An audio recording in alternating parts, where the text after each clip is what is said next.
You asked me about my journey, but what about your journey? How did you end up having a book and having a blog and everything around the Dr. Bronner soap? Well, you would think I was just born into it and that would be my answer, but Yeah. it's never that simple. Partially because very few of us do exactly what we're told. And honestly, I was not told or expected even to be part of the soap company. Growing up, it was my grandfather's thing. It was so tied with his identity, and it was one by one that my brothers and I came into the company. So my personal journey was through was somewhat through parenthood. I used my own stuff. I wanted to go make my own decisions. I didn't necessarily use what products were available to me. But then as I started, trying to solve various problems in my life, I realized, wait a second, these products seem to work pretty well. So like for body care, for example, I had adult onset acne, which is a super fun situation. I kind of sailed through my teen years thinking, whoo, I must be doing something right. And then I got adult onset acne, and I was trying everything, prescriptions and special order stuff. And then I had heard that tea tree oil was effective against acne. I was like, oh, we've got this tea tree Castile. And so I started using it for my face, and it worked wonders. So within a couple of weeks, I was clear. And then I was like, Wow. well, if it was so good for that, let me just use that. And then around the house, unfortunately, was a little bit more of a crisis thing. My son, who was 2, he was my motivation. I thought he was asleep one day, and I was cleaning the house with a very well-known brand name product and conventional product, and he was not asleep. He came up behind me and grabbed that spray bottle and, of course, put it straight in his mouth. And I called poison control, and I was like, my son just sprayed this in his mouth. And the poison control couldn't even tell me what was in it because ingredients weren't listed for cleaning products. And he said, well, if he's got a problem, take him to ER. And I was like, well, that's my problem. I can't be using things that put my kids in danger. And so he was fine. Possibly he Okay, good. didn't ingest very much. But that was my wake up call that, wait, I need to know what I'm using in my house. I need to make sure they're safe. So that day I made up my very first cleaning spray with, again, the Castile soap and started using that all over my house. And one step at a time after that. And now it's all I use for body and for home. Wow. I think a lot of people become a lot more conscious with the products they use once they have children and they start just wanting to take care of them and make sure that they have Yes. the best around them. Having, That's ha- really having children or having a personal health crisis are usually the two biggest like switches. Other people, they read something, they learn more, and they realize they need to make a choice. But for people who are kind of shoved somewhat unwillingly into looking at the products they use, it's usually children or a health thing that makes people wake up and start paying attention to these ingredients they're putting on their bodies and using in their homes. yeah. And when I first started getting into this like clean living or non-toxic type living, all the ingredients that involve Castile, everything is Castile soap, right? If you want the most non-toxic. And then, of course, Dr. Bronner's is like the number one brand that you see everywhere. So it's kind of hard not to come across it once you dive into that realm. Right, right. My grandfather was doing it long before, was making Castile soap long before people realized why it was such a great thing. I mean, he knew. He was way ahead of his time in knowing that there were good reasons to stick close to nature and not use synthetic ingredients and to use things that were biodegradable, biocompatible with our bodies. Even before the research was there and far before the trend was there, he was doing his thing. Yeah. So I made that video on Wellness Reviewed, and it was such an emotional roller coaster to make that video. I think Wow. it took me about 2 weeks because I was just investigating. I just wanted to absorb everything I could about where did this come from, who made it, why did they make it, beyond, because I like to emotionally connect with the brands that I use. So it's not just a superficial, I don't know, something I like to do.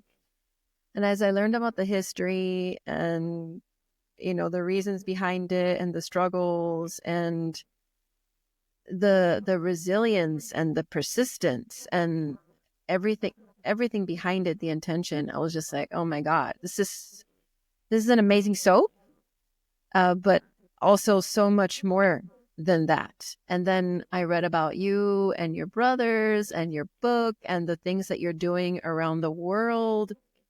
And I just think, like, what a legacy your family has created and is continuing to make in the world. And well, you're here, so I have an opportunity to say it to your face now. I'm just so, Thank you.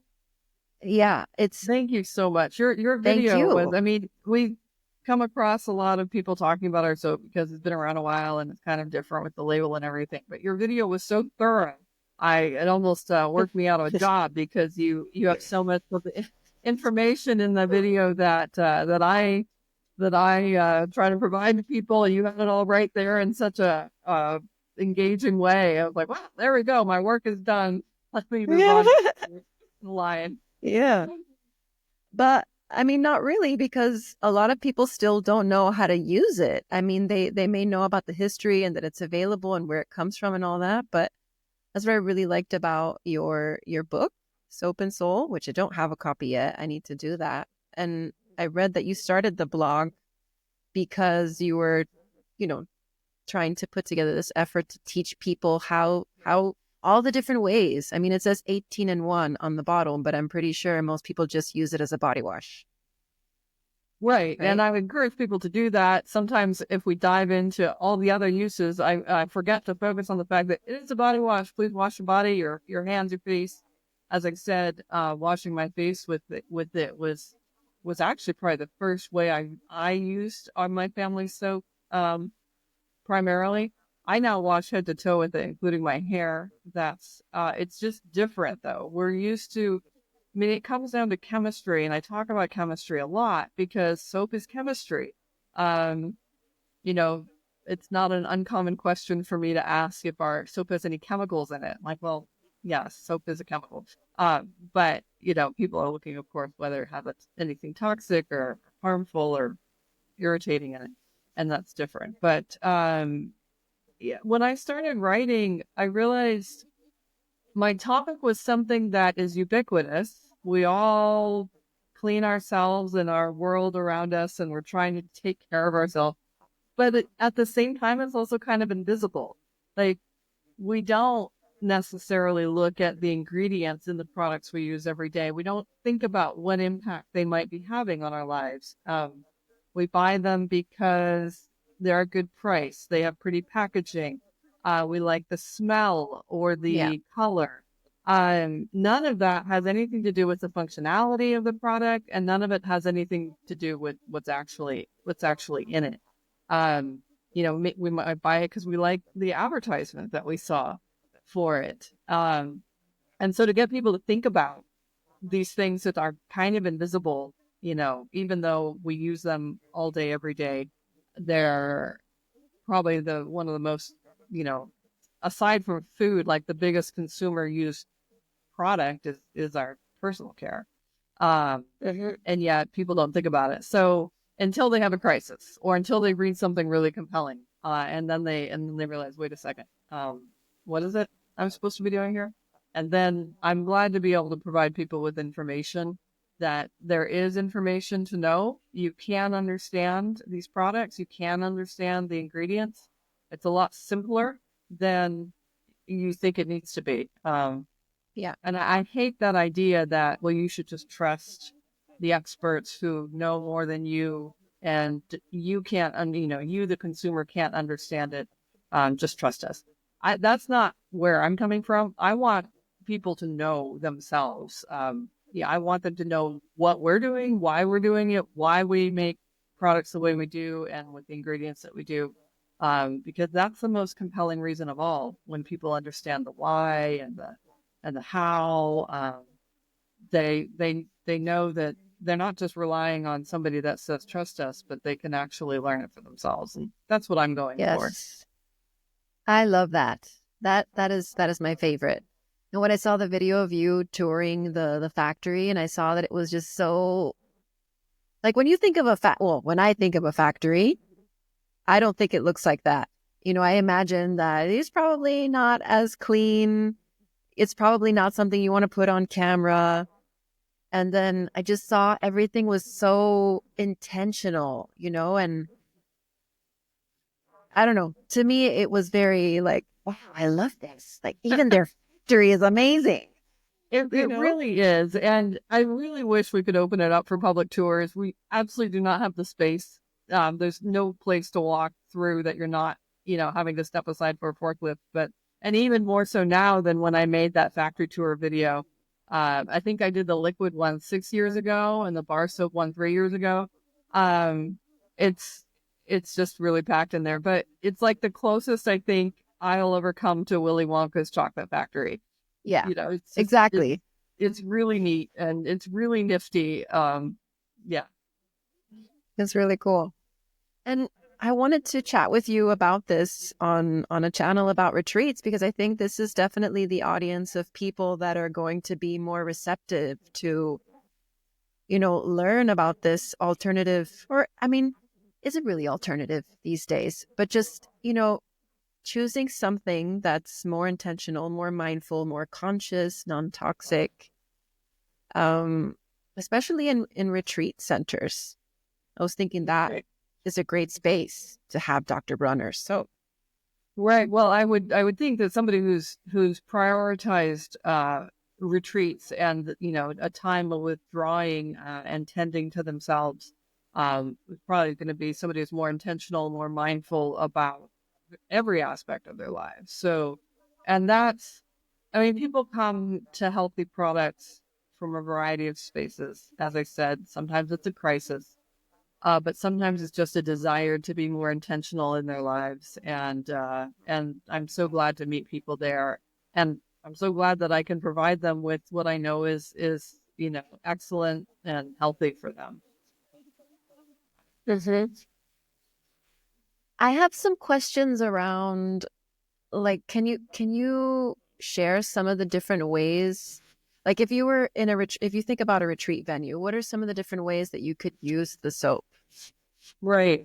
Well, I try to encourage people to every day to spend some time focusing on each one of their senses. And I like to do this first thing in the morning because I find it very grounding.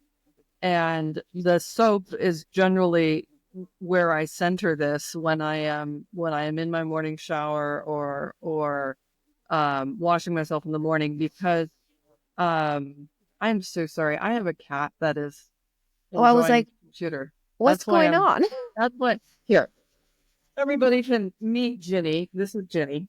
She's Oh, very sweet hi, and she wants to be part of our Jenny. conversation here. Oh, Um, Anyhow, I was saying that I think, yeah, the first way to bring the soap into your time of withdrawing or your time of self care is to focus on every one of your senses. And especially as it relates our physical body to our inner well being. We need to remember that we are both all the time. We are both physical beings and spiritual beings. We have the tangible and the intangible. And one of the greatest ways to connect those two together is through our senses, because it instantly takes our physical world and it brings it inside of us. And so take a moment with the sense of the soap or the feel of the soap. All the soaps are scented only with essential oils, except for the unscented, which has no essential oil, which means you can smell olive oil. I don't know if you've noticed mm, that, but it does have the naturally occurring scent of olive oil in it. And take that moment, let that scent as you're lathering, let that scent just permeate, and match the scent to where you can match the scent to where you are, but it might actually be better to match the scent to where you want to go. So if you're looking for energy and verve, choose the peppermint. If you're looking for just fresh and bright, choose the citrus. If you're looking for mellow, choose the almond. And so as you smell it, and then as you feel that lather, it doesn't have a synthetic foaming agent in it, so it's not going to produce that vast amount of foam and bubbles that a detergent shower gel would. But it makes that creamy lather, and then feel that on your skin. The one sense I don't encourage you to use here is taste. I mean, you could taste it, but it does taste like soap. But other than that one, really focus on each one of your senses while you're using the soap. And then as it comes to caring for your physical space, that's the thing about Castile soap. It is a body soap, but because it's so simple and it doesn't leave residues, you can care for your physical space as well. And I very much think that caring for our physical space around us is self-care. Creating empty space around us, a lack of clutter, a lack of visual busyness, and then, of course, cleaning the space itself. I I have an anecdote in the book, and I in no way want to make light or simplify the solutions to mental illness, but which my family has faced in many different forms. But there is an anecdote my grandfather would tell of. He had his personal phone number on the bottle. It would ring directly into his living room. And a woman once called him and said that she had gone into the bathroom to take her life.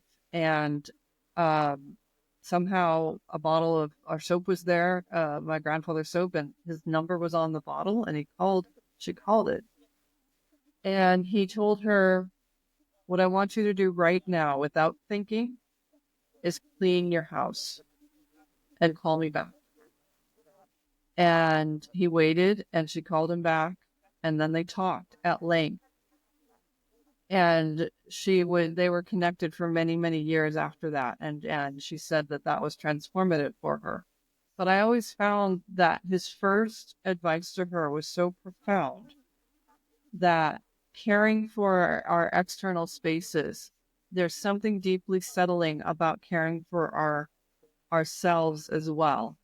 I think it gives us a sense of control, which often is what we feel like we're missing when we're in the middle of a whether it's full on crisis or just a very difficult time. That when we care for our physical spaces, we are caring for ourselves as well. And so I would think in a time of retreat, in a time of withdrawing, where you're just taking care of things on many levels, that ordering, sorting, cleaning, it's all very cathartic. As you're ironing out your fabrics, you're ironing out the wrinkles in your life. As you're, sorting or folding, you're helping to separate things on the inside as well and make some sense of them. Dusting I find to be extremely therapeutic because you just see the debris, removed, and you see these natural colors come through your wood or your glass or whatever. And so cleaning, I think, is very therapeutic. Lisa, you are speaking my language. You have no idea. I saw that video actually of your Uncle Ralph telling the story about the woman that called your dad or your grandfather. And I told Israel, my husband, I was like, you see? Because I also don't want to make light because there's all different, the spectrum, right? But cleaning just has a way of grounding you. And it's even like in a lot of Buddhist teachings, they talk about how cleaning is a meditation and very necessary. And my grandmother always tells me, like, the state of your house is the state of your mind.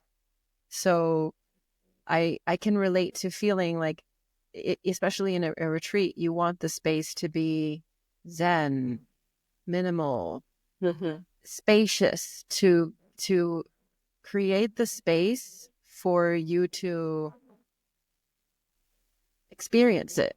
And the smell is also really important because as you start to kind of detox your life from all of these toxic fragrances, when you go into a space that smells natural, you know Mm-hmm. what I mean? Like you go to a space that smells really commercial perfumed and you feel like you're like choking versus you go into a space where it smells natural and you want to take a deep inhale. Right. Right. I actually just wrote an article about that last week or posted it. I wrote it for a long time. But yeah, I mean, there's actually physiological things happening with artificial fragrance that are highly concerning. Um, but as well, I think our bodies are just trying to tell us something, even if your mind doesn't know the information about scent health and fragrance health. Your body knows on many levels what is best for it. Um, yeah, the other side of cleaning for our well-being, other than of course just hygiene, is I think with anxiety in particular, which even without a diagnosed mental illness, I think many of us face anxiety. I've got teenagers, and anxiety is a big part of our conversation. And so much of anxiety is uncertainty or feeling um scared of the unknown, of the potential problems that might be happening. And it's a lot about lack of control. uh and the thing about cleaning is you're taking control of your physical space. And even if there's the swirling void out beyond, to be able to look at your immediate surroundings and say, I controlled this, I had an impact here. It gives you a sense of empowerment that whatever the unknown may be, you're going to be able to grapple with it because Yeah. you just grappled with this, bit of chaos right around us. Yeah. And then it feels amazing to just, that's my favorite part. When the cleaning is done and you're just like, oh, looking at my work. No? Yeah. Yeah, it's fantastic. It's great on so many levels. And, I kind of want to invite people over or make sure everybody Yeah, notices. Hey. exactly. Yeah. I feel the same way. So what about, I mean, soap is only one part. It's like the foundation of Dr. Bronner's, but you have so many other products now that can be used. Yeah, Can we talk about those? sure. Sure. Yeah. We are a soap company. Most of our sales are soap, but that's not where my grandfather started. He actually started in nutritional supplements and food products. Um, Oh. I mean, soap was what he knew from his father and grandfather, both soap makers. He himself was a master soap maker. But his first passion was actually food. Um, However, unfortunately, things didn't keep up, and it never really, his food products never really had the distribution or the popularity that the soap did.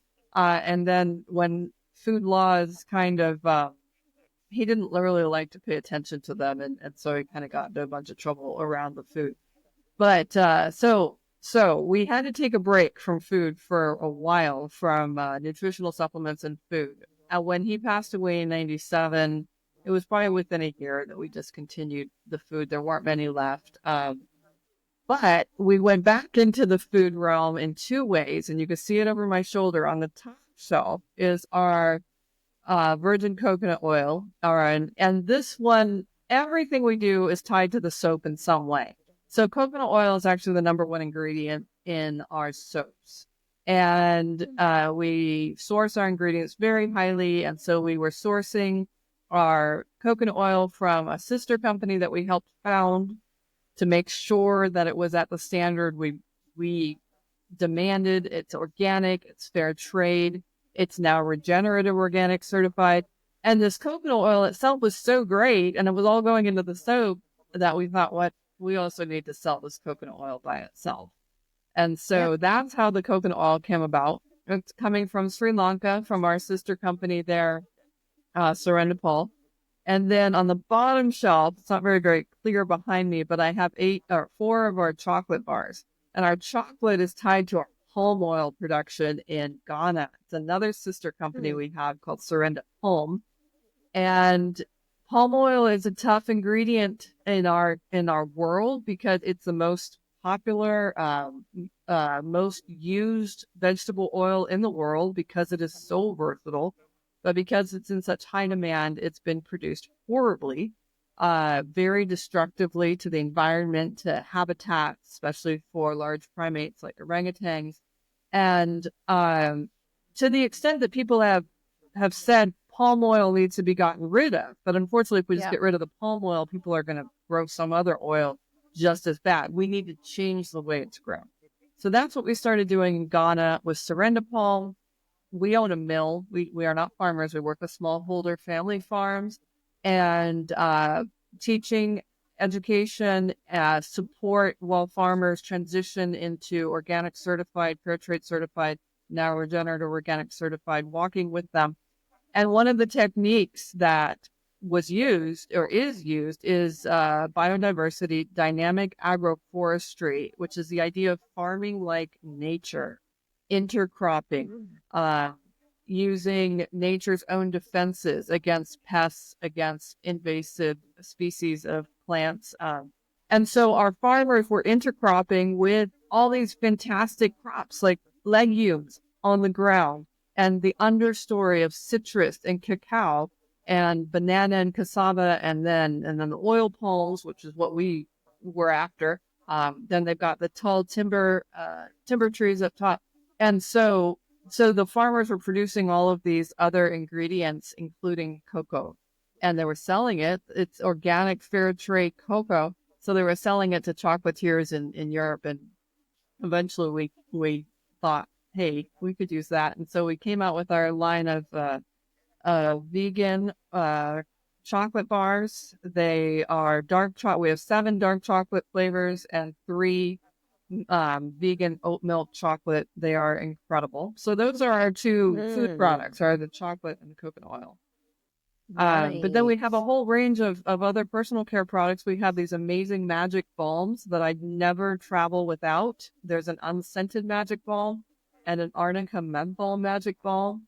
And those 2 will just cure whatever ails you. I mean, I'm not making a health claim here or a medical claim, but the unscented one is perfect for any sort of dry, cracked skin, any sort of chafing, any sort of sensitivity. If you have a healing tattoo, it is perfect for that. Vegan, of Is course. that the And one that then comes in the little tin, it's a tin like a about circle tin? this big. Oh gosh, now I'm Oh, it's wondering, do we big. sell that in Mexico? I'm not sure. Anyhow, hope we should. I could talk to our distributors about that. And then the Arnica menthol balm, which is just the most rejuvenating balm ever, amazing for massage and for any sore muscles. So we've got lotions and lip balms and hair products, What hair hand products sanitizer. do you have? Like, yeah, what hair products? We have the citrus hair rinse. So I mentioned washing hair with the soap. It's a different chemistry than your conventional shampoo. Conventional shampoo is acidic in nature and soap is alkaline. And so when you have an acidic shampoo, it's going to be balanced by an alkaline conditioner. But when you have an alkaline soap, you need an acidic rinse to balance the pH. And so we have our Mm. citrus hair rinse, so that if you wash your hair with our soap, you rinse it with a diluted capful of the rinse concentrate, and that makes your hair very smooth. And then we have 2 leave-in hair creams, with a leave-in conditioner, like a lotion for hair. You can use it for styling, or you can just use it as a mask or to define curls if you have curly hair. And that's in peppermint and lavender, and I use that every day on my hair. Wow. I read your article about using, I don't know if it was an article or if it was a YouTube video. Maybe it was a YouTube video. Okay. But you were talking about how you transitioned from normal shampoo to using these soaps and how there was like a week or 2 of the transition, but then afterwards it was so worth it. Yeah. And I was watching that. I was like, I think I want to do it, but I don't know if I'm ready. I'm ready. Yeah, well, it takes our hair and our scalp a little bit of time to transition. Um, Now it depends on what you've been using and where you're coming from. For if you're coming from, but you're probably not. But if a person were coming from like using conventional shampoos and conditioners, they're gonna have a lot of buildup on their hair, and the Castile soap will take that right off. Oh, Which is great in the long term, but in the short term, it exposes hair for what it is without the coating. And for people who have not been, using healthy ingredients, that first stripping of the hair, it can be a little bit shocking because they're like, oh, they think that the soap harmed their hair, but it didn't. It just exposed it for what it was. And so yeah. it takes some time for the hair to heal. I highly recommend using a hair mask once a week for people in that transition. The hair mask is just like a facial mask. I recommend actually washing with the soap. The reason, so alkaline pH on our hair, it causes our hair follicles are not smooth. They're like plates. Um, Overlapping plates, and the alkalinity causes those to sort of stand up.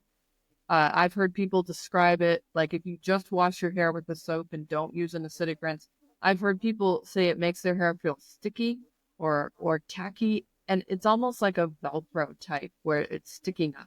Hmm. Um, and so when you're going to do a mask, you want the nourishment to go deep into your hair strands. So I actually recommend wash with the soap, open everything up, and then put a mask on your hair. I use our hair cream, the lavender hair cream I mentioned. You can use pure coconut oil. I've used that too.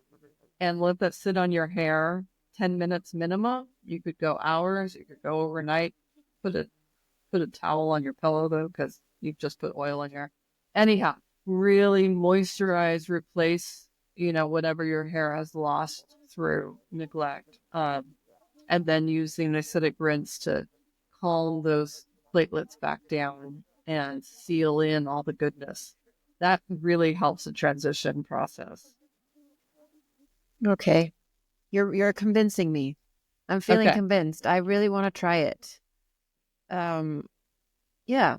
I think you're ready. You'll be Yeah. okay. Well, your hair is beautiful. I see you've got curl Thank there. you. And Yes. And no, frizz. well, we actually have three soaps. Well, we have the two Castiles, the liquid and then we have the sugar soap. Yeah. Uh, and the sugar soap is more moisturizing than the Castile. Um, they're just different. I've actually washed most recently with the sugar soap. It makes my hair a little straighter, and I think it's because it softens it. It has an ingredient in it called shikakai, which is Mhm. actually a tree. It's a pod that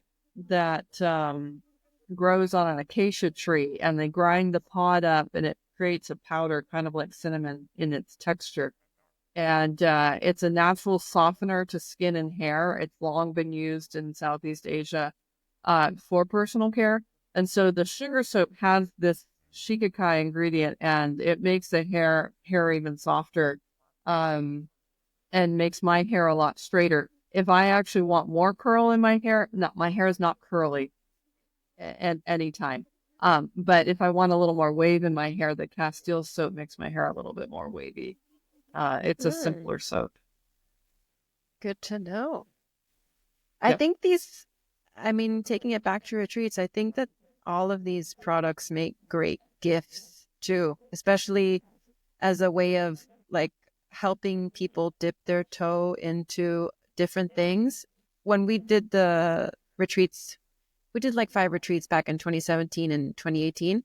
And my favorite thing to give was chocolate soap. Ooh, that I sounds would always nice. give chocolate soap. Yeah. But had I been more, into Dr. Bronner the way that I am now, I definitely would have given people that because I think once you just start a catchphrase like once you go Dr. Bronner, you don't something something. Like you don't go back to regular soap. You just Well, can't. I've said that it's one soap to rule them all, which is Lord of the Rings Tolkien reference there. because once you've got it, you don't need anything else. So the liquid, so one difference between the two Castiles, the liquid and the bar, is that the essential oil concentration is higher in the liquid, um, because it it softens the bar and too much if we put the same amount in, and we want that bar to be hard so it doesn't get mushy in the shower. So the as far as the essential oil aromatherapy experience, it's more profound in the liquid. So I do Okay. recommend for a retreat experience to go for the liquid. And then if you're not sure which one you want, or if you're gifting this to someone and you're not sure what their scent personality is, I would give a variety, because people are unexpected or are surprised to find out what pure essential oils smell like. I'm sure you found that lavender, for example, artificial lavender smells so little like real lavender. Like many people, they think of lavender and they think about this fluffy floral scent. True lavender is incredibly spicy, and it's often a favorite of men or people looking for a more robust scent, because it is got this like sharp note to it. So don't assume and don't ask. I would say what people's scent preference would be. I would get them a variety. Eucalyptus, I would also say, has got a small but mighty following, because I think, again, people think they know what eucalyptus smells like, but when they smell what pure eucalyptus essential oil smells like, it's much more engaging and warm, and um, just it's filled with adventure. And so I do recommend Filled with adventure. giving a variety, or you could go with the unscented, and people can scent it themselves with their favorite essential oils, That's or pretty, not. I think that's more, that's advanced. That's advanced level. That's like 2.0, maybe 3.0. Exactly. Have you ever been on a retreat yourself? I don't think I've been on. Oh wait, yes, I did. When I was a younger mom, when my kids were little, I did some retreats. But of course, when you're a young mom, any time away from your kids can feel a little bit like a retreat. I love my kids, but certainly, my time and my body is not my own when I was with my kids when they were very young. Um, Yeah. yeah, so it's been a little while. As I said, my kids are teenagers now, Mm. so I definitely need to look back into that. Remember. Yeah. And I don't know, maybe a soap and soul retreat might be cool where you teach people how to use all the different things and have workshops and then like yoga Wow. or whatever you want in between. Yeah, right? That sounds Yeah. fun. We could have like a hair workshop. We could definitely do some exfoliation with some, and these are recipes that are in the book about how to use the soap to make exfoliants for your skin, and which ingredients work best for different situations and different skin types. I can see this.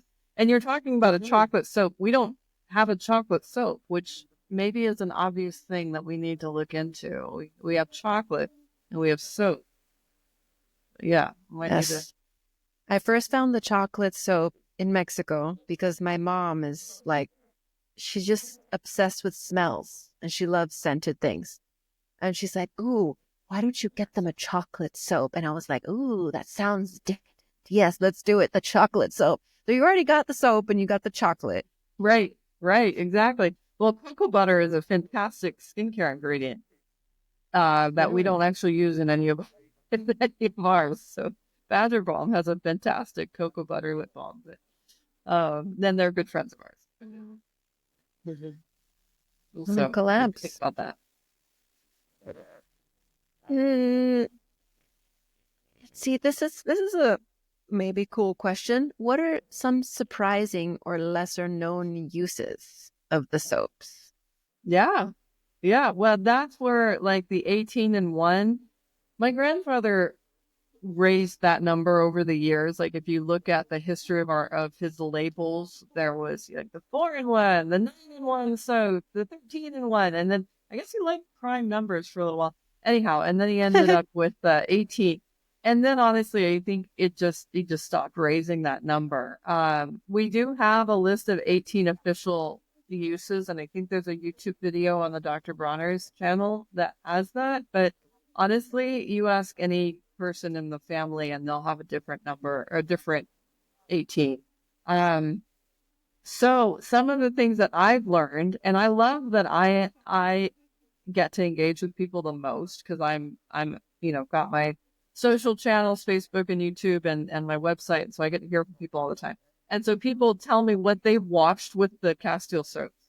So the animal ones are, I think, my favorite. Apparently, you can wash your sheep before shearing them, and the Oh, wool wow. will be beautiful and come off beautifully. You can wash your chickens. I have no experience with this. I don't know. Is this something you need to do normally, or is it if your chicken happened to get into a crisis or something? But apparently, you can wash your chicken with the Castile soap as well. Um, Okay. with reptiles, once again, I don't have any reptiles. Well, domesticatedly, I have lots in my yard. Um, you don't want to wash the reptile. Apparently, they have a coating on their skin that should never be washed. But it's great to wash their cages and their equipment, their food bowls. Do they have bowls? I don't know. But I have a colleague that has a bearded dragon, and she washes the equipments with it. And then the same thing with horses. Apparently, the peppermint is actually great for horses for their hoofs, and also for helping them feel better in the summer if there's a lot of flies. Mm. And then for washing Wow. your horse tack that needs washing, I am giving you hearsay because none of these do I have experience with. I have cats and dogs, and I do wash both. I wash the dogs with just about any of the soaps except the eucalyptus. That's not recommended, or the tea tree. Cats should be washed only with the unscented. Their systems are much more sensitive to scent, but the Okay. Castile unscented is a great option for cats. Um, I've also my son. One product I haven't talked about, and it's pictured behind, or I've got it on the shelf behind me, is our Salsuds all-purpose cleaner, a biodegradable cleaner, and it's actually not a soap. It is a detergent. It's a very mild, effective, biodegradable detergent.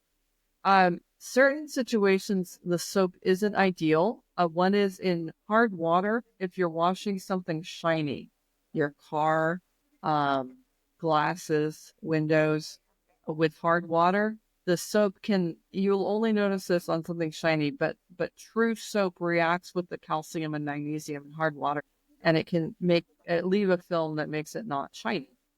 And Hmm. so, with the Salsuds, wash your car with it. I think I remember one of the first uses I had for the Salsuds beyond dishes, like one of the first outside uses when I lived in North Carolina, and we'd have these massive downpours. I was a college student. I lived in an apartment. I didn't have a hose, and so when we get a downpour, I would just run out with a little bit of Salsuds and wash my car, and then it would be rinsed, and it would be great. That's So awesome. my son would wash his trumpet with the Salsuds as well. So that Hmm. was something I learned from him.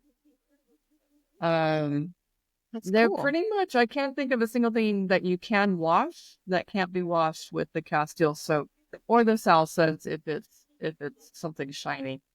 That Mm. sometimes is a better option.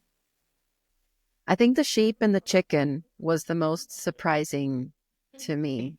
Uh, but yeah. And by the way, I've never washed we adopted a cat 2 years ago. I've never given Right. her a bath because I'm No, afraid. and for the most part, I don't think you need to. Maybe I'm not, the most expert on cats. I've got three of them, but um, the only time I've washed my cats was the when I first got a couple of them. They did have fleas, and so I washed them, and that was very helpful with the Castile. And then I had a cat once run outside and go under a car and get motor oil on him. I watched him. I didn't want him to clean himself and ingest all of that. So. Yeah. Much to his dismay, he got a bath from that. I was going to say you survived. Yes. Scratch Yes. free. Right. Exactly. Yeah. I That's have one great. son that's really good at cat wrangling and knows how to like take the towel and like capture the cat in a gentle way. And that helps a lot. Yeah. Okay. Well, let's see. I think we've gone through uh using it at retreat venues, using it as gifts, maybe potentially doing a soap and soul retreat with workshops. Um, That sounds really neat. yeah. That sounds really neat. Now, as far as washing equipment, I would say if your retreat also involves a yoga studio or Mhm. yoga mats. I know that the Castile and the salsa is both excellent for that. If the water is hard, I would go for the salsa. Actually, salsa also has essential oil in it. It happens to be um, fir, needle, and spruce. It's a beautiful, Mm. beautiful scent there. Um, but you definitely don't want any sort of cloying scent in this space where you're, opening up and really exposing yourself to the air. And so definitely using either unscented or something with essential oils is a priority for either of those things. So, and you can even make wipes if it's a situation where you have multiple people use equipment of some sort to make a wipe and then using kind of cloth or soft cloth that so people can just grab and wipe and take care of their space and leave it fresh for the next person. Yeah, I saw that video too. I'm showing my fan. I'm showing my number one fan face. But you did a video where you had like this big bowl and you stuck the towels in to like wipe your dog's paws or something like that, right? Yes, yes, yes. That one was in response to a number of customer questions about making a wipe, and so I thought, well, that's a great idea.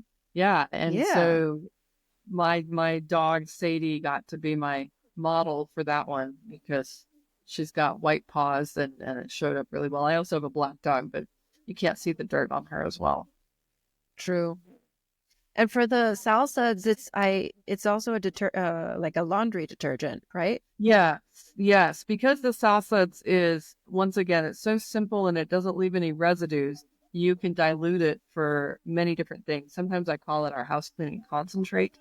It's not a word that is in the title, but so a tablespoon in your HE washer or 2 tablespoons if it's a regular washer. Uh, I use it for dishes, for floors. It's great for stains. You can even put it directly on a stain as long as you fully wash the fabric afterwards. And what I love about that is it doesn't leave residues, which is so common with conventional cleaners, is that if you're smelling something afterwards, it means that there's something there to smell. It means that there is a residue. So that's a big thing with fabric softeners. They intentionally deposit residue on our fabrics. It's one of the first things I want people to get rid of is their fabric softener because our fabrics end up, you know, in contact with our bodies and we sleep on them, we dry ourselves with them, we wear them, and we have a lot of exposure to that residue, which adds up to a lot over time. So a fully clean rinsing detergent is what you want for your clothing, as well as for your whole house. You don't want your house to smell like your cleaner. You want your house to smell clean, which means it should smell like nothing. It should smell like fresh air, and so that's Mm. what we want to be looking for. Yes. We're going to turn everybody here into Dr. Bronner uh, evangelists, I Users, guess. users, but good Users. Yeah. users. Yeah. Addicts. I think that's the word I was There we looking go. for. I love it. Yeah, please. Addicts. Okay. So, yeah, I mean, I had something in mind and it just went away. Oh, I wanted to ask you, do you offer like wholesale or ways for like if you have a retreat venue and Yeah. you want to sell the products at your space? Yes, yeah, we do have a wholesale channel. Um, I think the address is wholesale at drbronner.com, but if that's not right, email me, which is goinggreen at drbronner.com, and I will make sure I get you in the right place.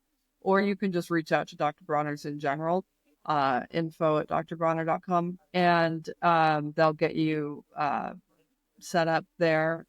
You do have, I think you need to have a resale number, and if you're not reselling it and you're just using it at bulk, we do have bulk options. We do sell to refill stores, zero waste stores.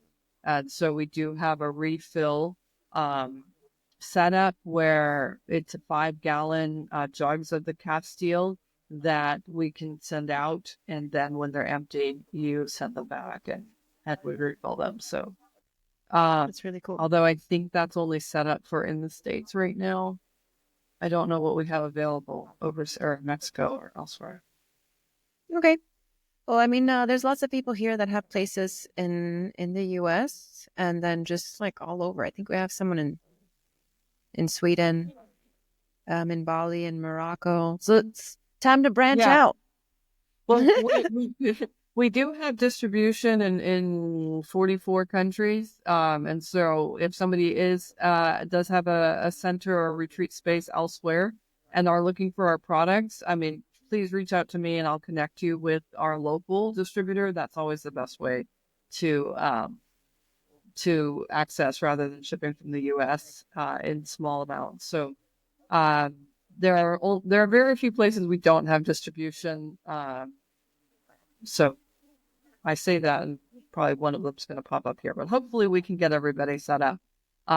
So the Castile soaps we have, as I said, in the larger sizes, and those are useful for body and stuff cleaning, home cleaning, or space cleaning. And then we have the bar soap, which bar soap can do everything our liquid soap can. You can wash your stuff with bar soap. You can wash your hair with bar soap. I've given myself that challenge for like a plastic-free challenge. Can you do it with bar soap? And yes, you can. You can brush your teeth with it. You can wash your dishes with bar soap. Um, Do you brush so your teeth with the bar soap? yeah, well, you can wash your teeth with the liquid soap too. I will say it tastes like soap, but the bar soap's a little easier. You just take your toothbrush. I would, so you can cut the bar soap, which is a really nice way to, um, travel with it. So I would cut a slice of the bar soap and just use it on my toothbrush for Oh, travel. We do make toothpaste. Didn't even go there, but we do make a oh, toothpaste. My grandfather, though, he just used the bar or the Castile soap for toothbrushing. that's interesting. I gotta try that. And how does Yeah, it well, leave it your does mouth taste like feeling? soap. Okay. So just know that the toothpaste does not taste like soap. It tastes good. And what's the toothpaste made out of? So the toothpaste, it does have a base of potassium cocoate, which is the chemical term for soap made out of coconut oil. Um, Hmm. so it does have basically the soap base, but then it has the addition of baking soda, sodium bicarbonate. It has calcium carbonate for a little bit of gentle abrasion. It has menthol crystals for breath freshening. All four of the flavors have the menthol crystals. You think that would be only in mint, but all four of them have it. And then they have they're sweetened with stevia just a little bit. Um, and they have the flavors are peppermint with mentha arvensis, and then spearmint, uh, anise, and cinnamon. The cinnamon is quite spicy. My kids found that one too spicy. Their favorite is the anise. I like them Mm, all. I like have a mixed box that I don't even look in, and it's like a little surprise when I reach in and grab my next two, whatever it's gonna be. that's Uh, nice. so yeah, so the toothpaste, it's fluoride free. And here in the U.S., most of us have fluoridated water, which is giving us plenty of fluoride. We don't need, in fact, there's such a thing as too much fluoride, which can impact bone density, um, negatively impact it. And so, yeah, so it is a fluoride free. It also does not have any synthetic foaming agents. And many people, well, we're all used to very foamy toothpaste. foaming has nothing to do with cleaning power, but we have connected those two things. Um, and that's done with a synthetic foaming agent like SLS or something. And so our toothpaste don't have that, so they don't foam. And people think, oh, they're not working. No, they're working fine. They just aren't foaming. It's a low foam toothpaste. So It's a a great, life shift. It's behavior and perspective yeah. changes But I when think you. knowing why helps a lot, you know? So knowing, the reason our toothpaste foams is because of unnecessary foaming agents, and we just don't need to put them in there. And then the toothpaste still works fine. And it's very gentle. So people with sensitive teeth or gums, or people who want a low abrasion in their toothpaste, enough to clean, but not enough to, ruin the surface of their teeth. It's a good Mhm. option for them. Okay. Well, Lisa, I'm so grateful that you're here and that we took this time to chat, and you're like a wealth of knowledge of all these things. Well, thank you so much, Crystal, and thank you again for your enthusiasm around our products. I'm so glad that you spied them that long ago time in Whole Foods and then checked them out. And I appreciate the questions that you have asked about our product. We're very proud of all the details that might be invisible to people, the sourcing and the family legacy of it. It's a great product, even if you don't know those things. But I appreciate that you've been interested in those things too. Yes, of course. Thank you. Thank you so much.